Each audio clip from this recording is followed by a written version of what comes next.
ka nakaka-attend sa TV mo.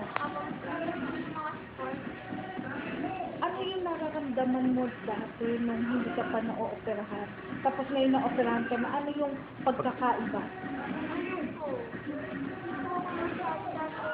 Dati ko, ayos na rin kami ng otak ko sa isang beses na nahirapan ko ako.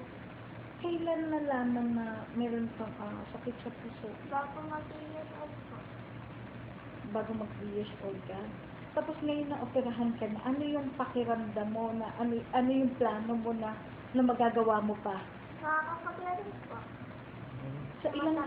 Sa ilang taon na hindi ka nakapaglaro, at maaari mo bang masabi kung ano yung magagawa mo, na may mga plano ka na ba, na halimbawa Paglabas mo dito sa paglabas ospital. mo dito sa ospital, gano'n. Isasali po ako sa Ganong Life. Mhm. Tapos, kasali rin sa mga garden, sa mga activities, sa mga Dati ba hindi ko nagagawa yun? mga pinapayagan. Pag pili mo na, sure ka lang dati. Nanduro sa subway.